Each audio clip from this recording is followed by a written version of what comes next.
The latest on Operation Fast and Furious. Obviously, the investigation continues in Congressman Iss's committee. Now, the administration has put forward this memo from back in the Bush administration that talks about gun walking, essentially letting guns walk across the across the border into Mexico. The agents did follow the weapons there.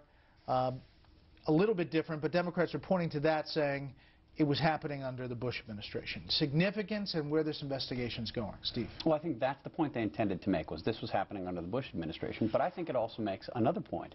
If this was such an important program, gun walking generally, that they had to brief Attorney General Mike Mukasey right when he came into office, how plausible is it that Eric Holder didn't know anything about these various programs, including Fast and Furious, which seems to have been a stepped-up effort for as long as he contends to have been in the dark? It just doesn't add up. A.B.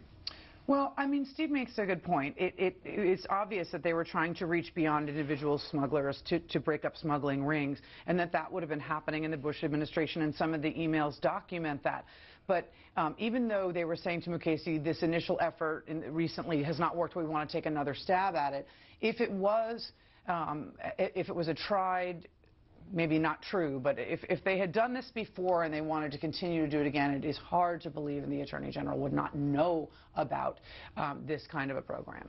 Charles. I agree. I mean, it relieves anyone of a notion that this gun walking was invented by the Obama administration, but it surely doesn't help Eric Holder, who said in May that he'd only learned about it weeks before, and there's a lot of evidence that at least he'd been presented with memos much earlier, and now we know that it happened in 2007. So quickly, instead of providing political cover, you're saying this memo potentially provides more political problems? Yes. Cover on the issue of this is, you know, a huge intervention of the Obama administration, but no cover at all on Holder being either disingenuous or incompetent.